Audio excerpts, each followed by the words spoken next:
Hello there, this is Douglas Rumbaugh, and welcome to episode 4 in my Introduction to Web Hosting video series. Finally, we are ready to set up our web server. So just very quickly for the context, in episode 1, we got our domain name. In episode 2, we set up our virtual server. In episode 3, we connected our domain name to our virtual server. And now here we are in episode 4, just about ready to finally get our HTTP server running. So this is actually going to be fairly quick to get the basic one running. The basic server in OpenBSD is called HTTPD. Or HTTP daemon. It's the HTTP server, right? That naming convention should make sense. And HTTPD is configured using a file called httpd.conf, which is located in Etsy. Doesn't exist by default, but we can create it. So I'm going to go into my Etsy folder, and I'm going to go ahead and just switch over into root for the moment, because that's going to make it easier and I don't have to type sudo as often here. Now, the file we want is called httpd.conf. In your configuration file, we're going to define a server by typing the word server. Go figure. And then after that, we are going to need to type the domain associated with this. So we're going to look at douglasrumbaugh.xyz is the domain associated with the server. And then we use curly braces, a bit like you would see in the C programming language or something similar to that.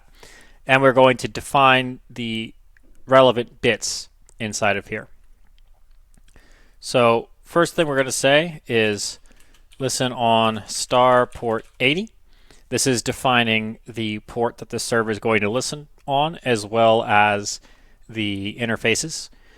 This is your most generic one, which will port 80 is the standard port for HTTP.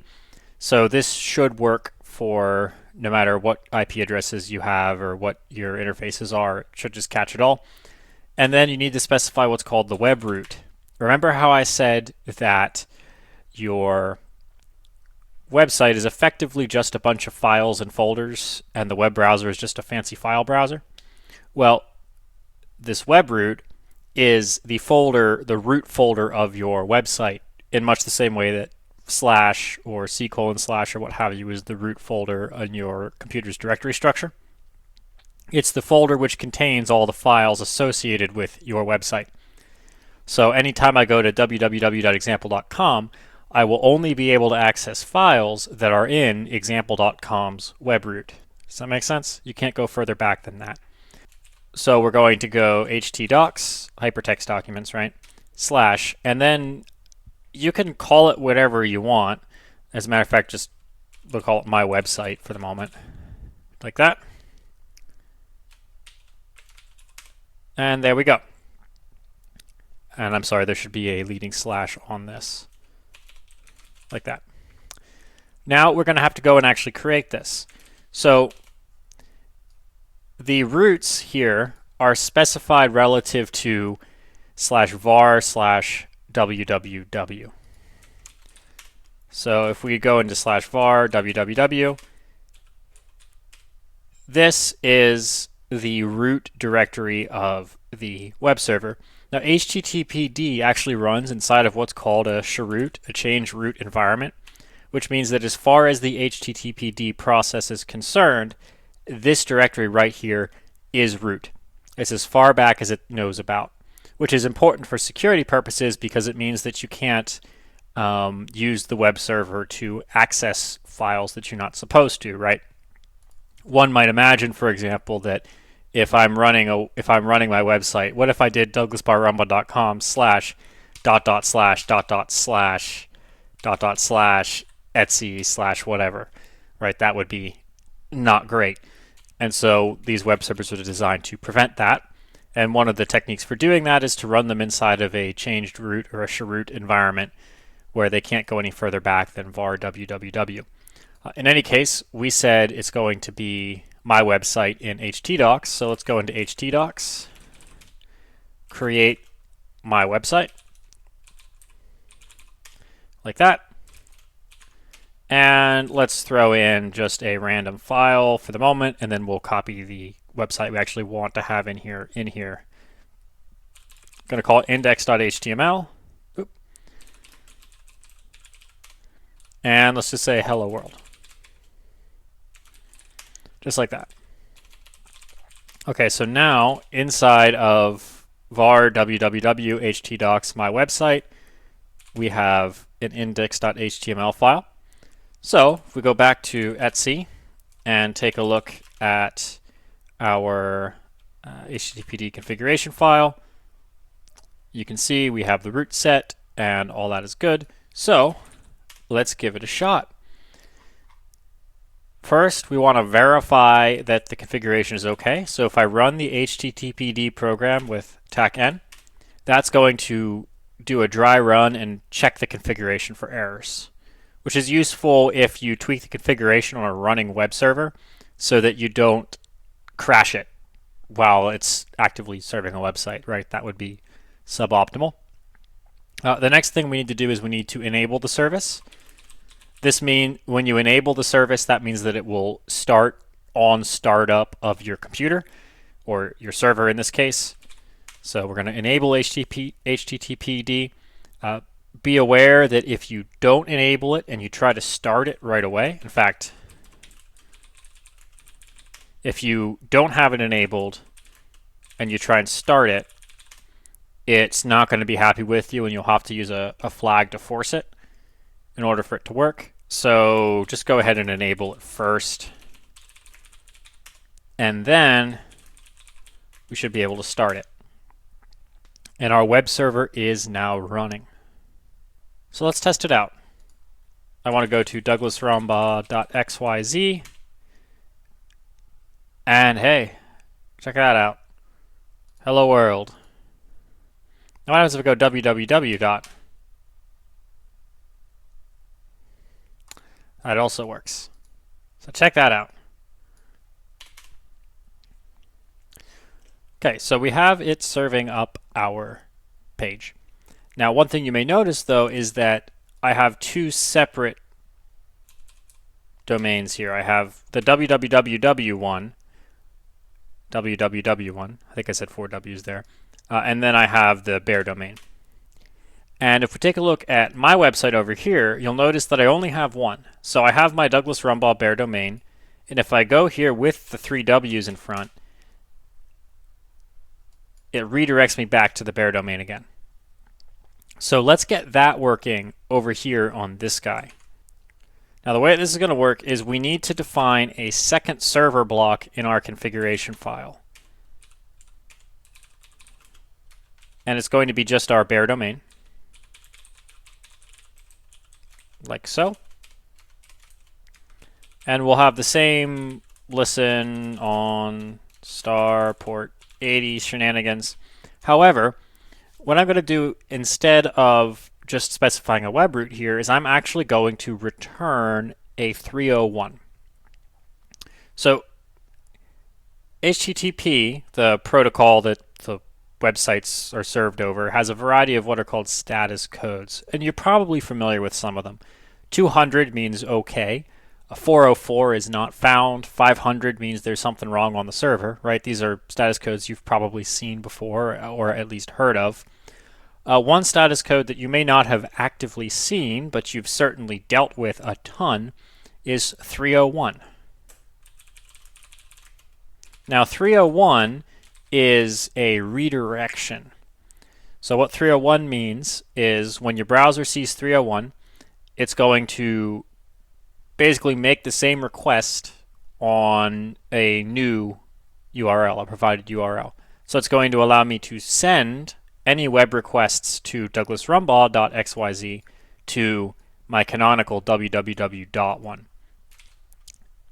And the way we do this is block return, status code we want to return, and then where we want to send the requests to, like so. Let's test her out. Again, we want to check the configuration to make sure we don't bring down our server accidentally. And then we can do an rcctl restart httpd like so. And now, if I go to my bare domain, it should redirect me. Oh, yeah, I forgot. Sorry, you have to put http:// on here. Let's try that. See, it redirected me to douglasrumbaugh.xyz/www. blah blah blah. So I kind of took this and just stuck it on the end of the request. I think you need to say this to anchor it. I think. Let's try this again.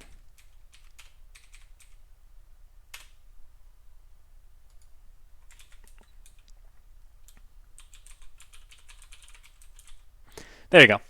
So that redirects. Now, with that said, we do actually have a slight problem here, which is this isn't going to handle multiple pages very well. So what I mean by that is right now we just have our index page, right? But I could create a new page in here. So as an example, let's just do that. Let's go to var www htdocs my website. Let's make a blog and then go into the blog and make a my post.html. So we'll just go ahead and throw a blog post in here. So what this means now is if I go to douglasrumbaugh.xyz/blog/my-post, we should, assuming I think I have to do mypost.html. Yeah, there we go. We can just access the thing. Right, like I said, this is basically just the path to a file. So we can access files like that. That's all that this URI on the end of your thing means. However, if I go to the bare domain, you'll see it redirects me back to the index. It doesn't actually take me to the post that I wanted. I'll show you that again. So if I go to douglasrumbaugh.xyz/blog/my-post, we redirect back here. Now the reason for that is because if we take a look at my configuration file here, what's it doing? Well, it's taking all requests to the bare domain and redirecting them to www.douglasrumbaugh.xyz, which is my index, my main page. But it's not accounting for anything else after the bare domain. Fortunately, this is pretty easy to rectify. HTTPD has a bunch of internal variables you can use, and one of them is this. So just like if you're familiar with bash scripting, this is a pretty common convention. You use a $sign to indicate that you're accessing the value of a variable, and the variable in question is request URI, just like that. Now this variable here is going to contain the /blog/mypost.html bit. So if I make that update to this configuration file,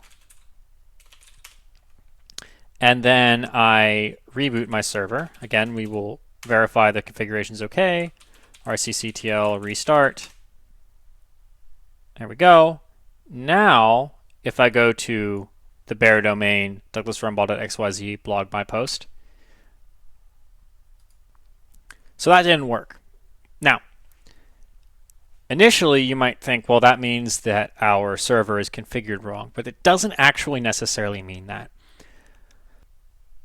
One problem that plagues you as you're doing this sort of thing quite frequently is that your web browser oftentimes thinks that it is smarter than you are,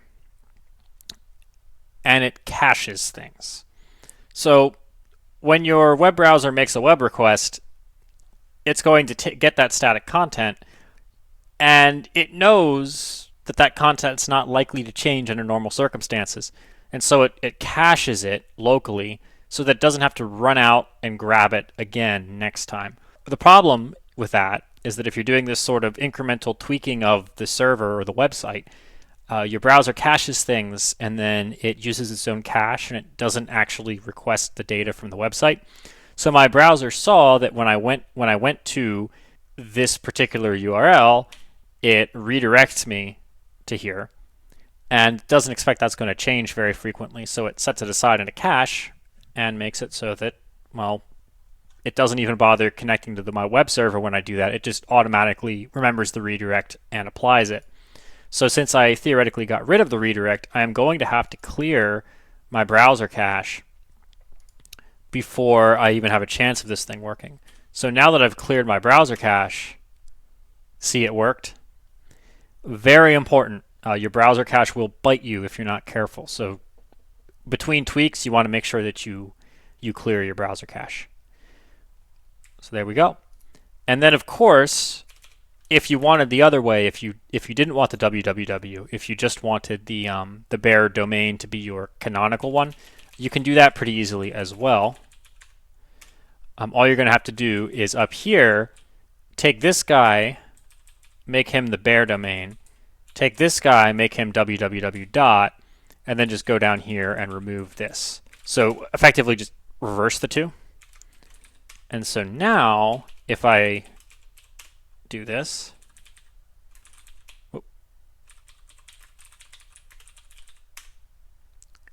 there we go. Again, I'm going to have to clear my cache before anything will take. And then, there we go. If I go anywhere, it redirects me to the bare domain rather than the other one, the www. So that is getting your basic web server up and running. It takes, like, including the redirect, that's what, 1, 2, 3, 4, 5, 6, 7, 8 lines of configuration, of which a whole 2 of them are nothing but a curly brace. So HTTPD is really simple. Now, finally, before we close on this video, let me go ahead and actually get our website file, my amazing website, onto the server so that is actually the thing that we see. Easiest way to do this is to use a program called SCP, or Secure Copy. And the way that Secure Copy works is thusly. Since we already have SSH keys set up, it's very straightforward. It's pretty much already done.